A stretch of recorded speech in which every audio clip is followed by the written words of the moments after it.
और आज हम जिस विषय पर बात कर रहे हैं वो है अमेरिका, इज़राइल और ईरान का जो युद्ध चल रहा है, वो जो 2026 में मार्च में शुरू हुआ है और 28 फरवरी से शुरू है। तो उसके बारे में हमारे साथ राठौर सर हैं और इनसे राठौर सर से हम पूछेंगे कि क्या इस इज़राइल, ईरान और अमेरिकन युद्ध में विश्व के साथ किन किन घटनाओं से होकर निकलना पड़ेगा, कौन कौन सी घटनाएं होगी, और ऐसे बहुत से प्रश्न हैं जो हम दोस्तों आज सर ने हमें बुलाया और सर ने मुझे इस प्रोग्राम में इन्वॉल्व किया, उसके लिए बहुत बहुत धन्यवाद। और सर ने हमें कुछ प्रश्न दिए हैं जिन प्रश्नों के उत्तर हम आपको देने की पूरी कोशिश करेंगे। हमारा प्रश्न है, आप भी सब पब्लिक देख रही है। सर से पहला प्रश्न है कि सर, जो अमेरिका, ईरान और इज़राइल का जो युद्ध है उसका कारण क्या है, और ये युद्ध क्यों हो रहा है और किस लिए हो रहा है, और ऐसा क्या कारण है जो युद्ध की स्थिति बनी। तो सर ने हमें पूछा है कि इज़राइल, अमेरिका और ईरान के युद्ध का कारण क्या है। तो देखिए, कारण तो युद्ध का कोई न कोई कुछ ना कुछ होता ही है, और कुछ न कुछ कारण के बगैर तो कोई युद्ध होता नहीं है। हर युद्ध के पीछे कोई न कोई ऐसी रणनीति है, कोई कार्यशैली है। अमेरिका और इज़राइल जो है काफ़ी लंबे टाइम से ईरान से क्रैश में है, लंबे टाइम से ईरान से खुश नहीं है। और ईरान वो देश है जो न्यूक्लियर पावर बनना चाहता है, न्यूक्लियर को ईजाद करना चाहता है, और अमेरिका और इज़राइल नहीं चाहते कि ईरान जो है न्यूक्लियर ईजाद करे। तो ये हर देश की अपनी नीति होती है, पॉलिसी होती है। लेकिन एक दबंगता है कि थोड़े दिन पहले अमेरिका ने वेनेजुएला के राष्ट्रपति को उठा लिया, किडनैप कर लिया, फिर उसके बाद में ग्रीनलैंड्स के बारे में काफ़ी कुछ बोला और टैरिफ बढ़ाने के ऊपर काम किया। लगभग 1 जुलाई से, जब से ट्रंप आए हैं तब से 8-9 महीने, 10 महीने हो गए हैं, लगातार उनका जो एक बहुत बड़ा एजेंडा है वो चलते जा रहा है, और पता नहीं क्या होगा, कैसा होगा। तो ये युद्ध का कारण है कि कई ऐसी चीज़ें हैं जो अमेरिका और इज़राइल, ईरान को जो है न्यूक्लियर पावर वाला देश नहीं बनने देना चाहते। साथ ही खर्ग जो द्वीप है उस पर काफ़ी तेल का भंडार है ईरान के पास, और वो द्वीप पूर्ण रूप से ईरान के प्रभुत्व में है। तो उसका भी एक इशू है, और उसको लेकर भी अमेरिका और इज़राइल जो है ईरान पे अटैक के लिए उन्होंने ये निर्णय लिया, और फिर उन्होंने इसको विश्व में डाल दिया कि ईरान जो है न्यूक्लियर पावर वाला देश बनना चाहता है। सर, ये आपके प्रश्न का उत्तर है जो मैंने पब्लिक को दिया। और आपके अगले प्रश्न का सर से प्रश्न है कि सर, आपसे हमारा निवेदन है कि हमारा दूसरा प्रश्न जो है उसमें आप हमें ये बताने की कोशिश करेंगे कि अमेरिका, ईरान, इज़राइल युद्ध में विश्व को क्या नुकसान है। क्योंकि हर युद्ध होता है और युद्ध का कारण होता है और फिर उसका नुकसान होता है, और उस नुकसान को सदियों तक लोग जो है भुगतते हैं, उठाना पड़ता है। तो आपके हिसाब से इसका क्या उत्तर है वो हमें बताने की थोड़ी। सर, कि क्या नुकसान है अमेरिका, इज़राइल और ईरान के युद्ध से। तो सर, किसी भी युद्ध से कभी फ़ायदा तो होता ही नहीं है, और फ़ायदा तो किसी को आज तक मिला ही नहीं है, ये तो आप भी जानते हैं। तो मैं जनता को बताना चाहता हूँ कि हमारे घर से लेकर, परिवार से लेकर, आसपास पड़ोस में, मोहल्ले में, यार दोस्तों के साथ जब भी हमारी लड़ाई होती है, हमारी कहासुनी होती है, उसका भी बड़ा बुरा असर होता है। तो जब दुनिया में बहुत बड़े स्तर पर जो कोई देश बारूद बरसाता है, आपस में मिसाइल्स अटैक्स होते हैं, ड्रोन अटैक्स होते हैं, तो उसका इम्पैक्ट जो है वो दुनिया पे सर बहुत बड़ा होता है और बहुत बड़े स्तर पर चला जाता है। तो इस स्थिति में वो देश और दुनिया उसको भुगतती है। जिस देश पे अटैक होता है वो डिस्ट्रॉय होता है, उसकी बहुत सी बड़ी इकोनॉमी चली जाती है, बहुत बड़ा फंडामेंटल ख़त्म हो जाता है। और वैसे तो ईरान ने तो बहुत बड़ा नुकसान हुआ है, क्योंकि ईरान की पहली पर जो पहली लेयर है एडमिनिस्ट्रेशन की, वो पूरी ख़त्म हो गई, खमनोई ख़त्म हो गए,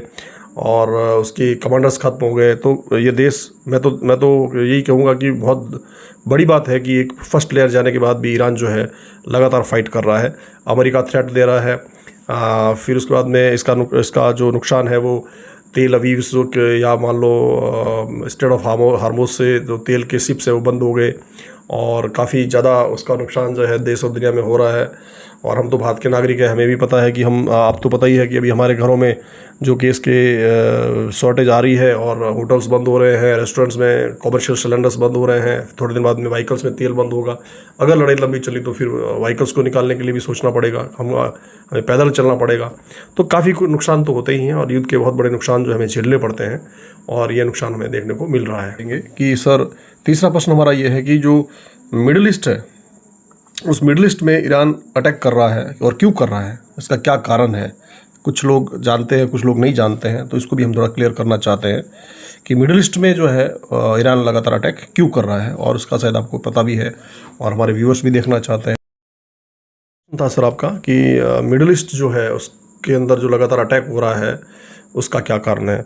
तो उसका भी सर कारण ये है कि अमेरिका, इजराइल और जो ईरान का जो वॉर है, तो अमेरिका ने मिडिल ईस्ट के अंदर जैसे यूएई है, अबू धाबी है, कतर, ओमान है, बहरीन है, जॉर्डन है, सीरिया के आसपास का हिस्सा है, काफ़ी कुछ इन्वेस्टमेंट कर रखा है अमेरिका ने, और बहुत बड़े इन्वेस्टमेंट के साथ वहाँ पर उन्होंने पोर्ट बना रखे हैं, वहाँ पे तेल के स्टेबिलिटी बना रखी है, और वहाँ पे एयर स्पेस बना रखे हैं, मतलब एरोड्रम्स बना रखे हैं। तो जो इन्वेस्टमेंट किया है उसको ईरान किसी हिसाब से खदेड़ना चाहता है, और ईरान चाहता है कि वहाँ पर वो अटैक करके इसको डिस्ट्रॉय करे, इसको बर्बाद करे, और ताकि अमेरिका इसमें सबक ले। और इजराइल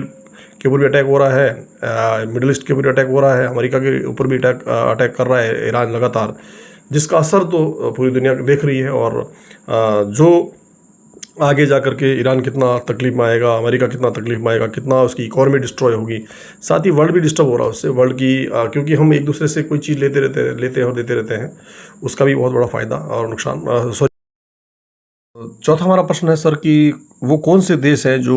अमेरिका, इजराइल और ईरान के पैरेलल आते हैं,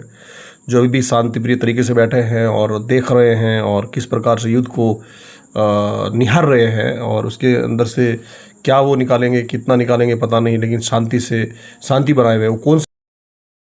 आपका कि कौन से ऐसे देश हैं जो इस युद्ध में शांति प्रिय तरीके से देख रहे हैं, और कौन कौन से देश, ये हम कहना चाहता हूँ कि वो देश है रशिया है, चाइना है, साउथ कोरिया है, अफ़गानिस्तान वगैरह का हिस्सा है, यूरोप पूरा, फ्रांस देख रहा है, और भी बहुत से देश है, यूरोप के काफ़ी देश है, वो भी देख रहे हैं। तो अभी तक उन्होंने इस लड़ाई में हिस्सा नहीं लिया है, लड़ाई में डायरेक्ट रूप से नहीं आए, इनडायरेक्ट तो पता नहीं होंगे या नहीं होंगे।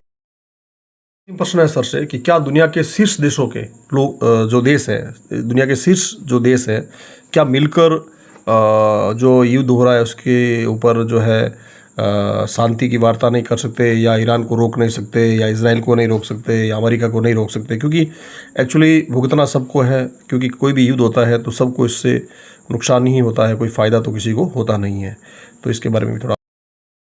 प्रश्न है, क्या दुनिया के शीर्ष देशों को इसमें समझौता आगे आकर शांति बहाल करनी चाहिए या नहीं करनी चाहिए?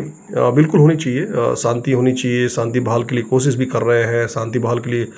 अमेरिका ने भी एक बार थोड़ा थ्रेट दिया था, लेकिन ईरान थ्रेट मानने के लिए तैयार नहीं है, और काफ़ी दूसरे अन्य देशों के लोग जो है, या मान लो विश्व स्तर पर शांति के लिए लोग एक दूसरे में फुसफुसाहट और सुगबगाहट है कि युद्ध आगे बढ़ेगा तो बहुत बड़ा नुकसान हो जाएगा। क्योंकि हम अभी मान लीजिए इतने निर्भर हो चुके हैं कि अभी अगर लंबा युद्ध जाता है तो हमारे लिए बहुत नुकसानदायक है, प्रकृति के लिए नुकसानदायक है, लोगों के लिए नुकसानदायक है, विश्व स्तर पर नुकसानदायक है। तो इसको थोड़ा जो है मतलब जो है यही कहेंगे कि अभी कोशिश तो कर रहे हैं और कोशिश की जा रही है। अब कब तक ये कैसे होता है, क्या होता है, तो ये तो डिप्लोमेसी है, और देश और दुनिया के उस स्तर पर पहुंच करके लोग शांति के लिए क्या कोशिश करते हैं, उस समय काम आएगा। बुलाया इस प्रोग्राम में, और आपने मुझे बोलने का जो मौका दिया, जो प्रश्न आपने पूछे, मैंने मेरे तरीके से और मेरे समझ के हिसाब से मैंने आपको जो उत्तर दिया, और पब्लिक मेरे वीडियोस को देख रही है, आपको भी पता ही है, और मैं चाहता हूँ कि आपका ये जो पॉडकास्ट है उसको लोग देखें, और मुझे फिर अगर मौका मिलेगा तो फिर मैं आने की पूरी कोशिश करूँगा। तब तक दीजिए क्या, जय हिंद। आपने हमारे राठौड़ सर के साथ हमने जो बातचीत की, प्रश्न किए, उन प्रश्नों के उत्तर आपने सुने कि किस प्रकार से जो इजराइल, ईरान और अमेरिका का युद्ध हो रहा है, उस पर 3-4 प्रश्न जो हमारे मुख्य थे उनको हमने सुना, और पूछा भी, प्रश्न पूछे हमने, उनका उत्तर सुना हमने, और आप सब लोगों ने सुना। यदि इस वीडियो के अंदर जो हमने 4-5 प्रश्न पूछे सर से, उसके बारे में अगर आप सर से या हमारे से कोई प्रश्न पूछना चाहते हैं तो कमेंट्स में लिखिए, अपनी राय लिखिए, अपनी सलाह लिखिए, और हम क्या नहीं पूछ पाए वो प्रश्न भी लिखिए आप। और साथ में अगर आपने मौकाज़ी टीवी यूट्यूब चैनल को सब्सक्राइब नहीं किया है तो सब्सक्राइब कीजिए। अब या हमारे सभी इंस्टाग्राम और फेसबुक पेजेस को फॉलो कीजिए, ताकि हम और नई वीडियो आप तक लाए, और बेल आइकन को जरूर प्रेस कीजिए ताकि हर वीडियो का नोटिफिकेशन आप तक मिल सके। धन्यवाद। जय हिंद, जय भारत।